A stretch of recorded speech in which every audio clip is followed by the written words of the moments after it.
Shalom. Sekarang kita akan lanjut membahas mengenai perjalanan Paulus yang kedua. Kita akan menjelaskan mengenai perjalanan Rasul Paulus yang kedua.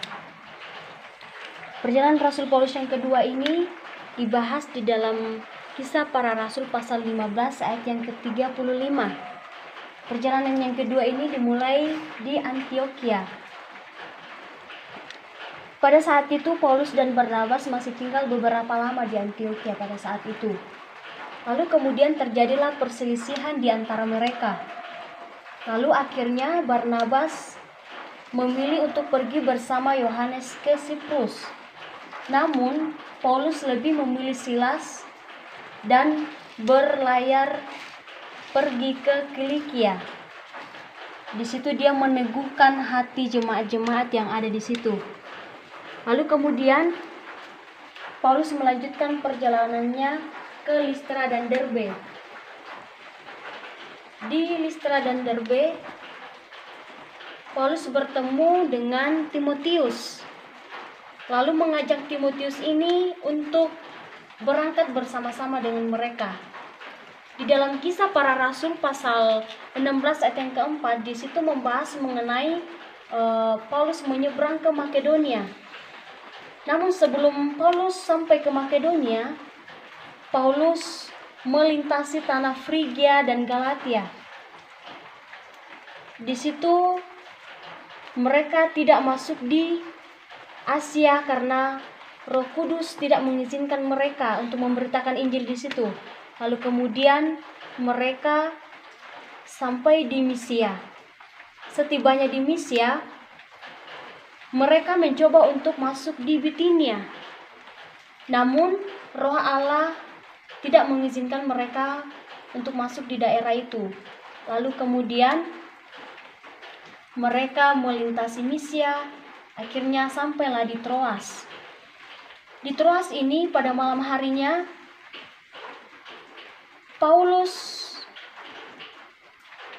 tampaklah kepada Paulus suatu penglihatan pada malam hari itu bahwa ada seorang dari Makedonia yang meminta pertolongan kepada Paulus.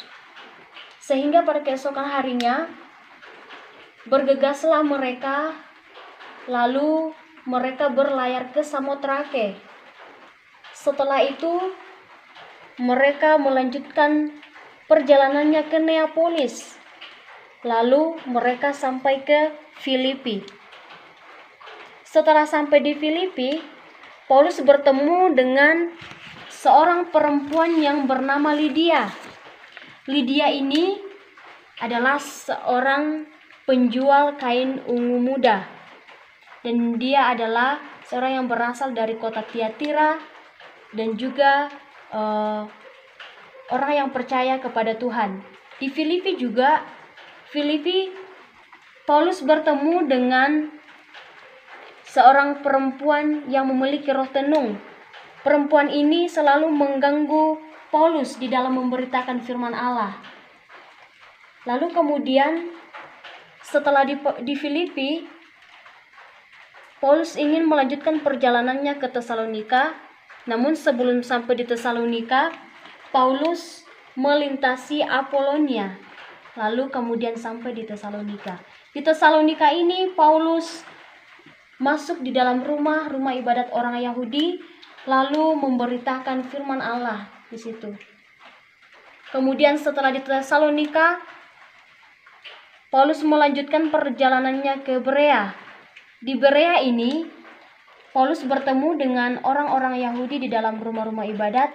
Dan namun orang Yahudi yang ada di Berea ini lebih baik hatinya daripada orang-orang Yahudi yang ada di Tesalonika. Setelah di Berea, akhirnya Paulus melanjutkan perjalanannya menuju ke Athena.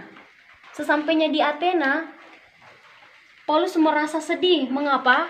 Karena di situ orang-orang yang ada di Athena adalah orang-orang yang tidak mengenal Allah. Di kota Athena ini terdapat banyak patung-patung sembahan mereka. Nah, di situ di Athena, Paulus bertukar pikiran dengan orang-orang yang ada di situ, juga orang-orang yang takut akan Allah. Namun mereka berkeras hati dan mereka tidak ingin mendengarkan apa yang dikatakan oleh Paulus, sehingga Paulus meninggalkan mereka. Akhirnya Paulus berjalan bahkan lanjut ke Korintus. Di Korintus ini Paulus bertemu dengan Aquila dan Priscilla, seorang pasangan suami istri. Di Korintus juga Paulus tinggal di rumah Titius Justus.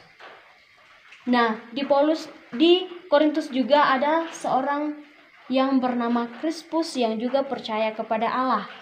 Setelah itu, di Kengkrea ini adalah tempat Paulus untuk mencukur rambutnya pada saat itu sebelum melanjutkan perjalanan. Nah, setelah itu Paulus melanjutkan perjalanannya ke Efesus. Sampai di Efesus ini, Paulus meninggalkan Aquila dan Priscilla. Setelah itu, maka Paulus melanjutkan perjalanannya dan bertolak dari Efesus menuju ke Kaisarea. Sesampainya di Kaisarea, Paulus melanjutkan perjalanannya dan kembali ke Antiokhia. Namun sebelum sampai di Antiokhia, Paulus melewati Ptolemais, Tirus, dan Sidon lalu sampai di Antiokhia. Setelah beberapa lama ada di Antiokhia kembali, akhirnya Paulus melanjutkan perjalanan, bahkan mengadakan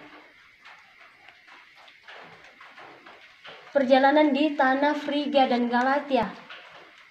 Di situ Paulus memberitakan firman Tuhan kepada jemaat-jemaat yang ada di situ dan menguatkan kembali iman mereka yang ada pada saat itu. Ya, sampai disinilah penjelasan mengenai perjalanan Rasul Paulus yang kedua. Saya ucapkan terima kasih atas kita yang sudah melihat penjelasan Paulus mengenai perjalanan Rasul Paulus yang kedua ini. Saya ucapkan terima kasih baik kepada Bapak dosen dan semua kita yang telah melihat video ini. Terima kasih saya ucapkan.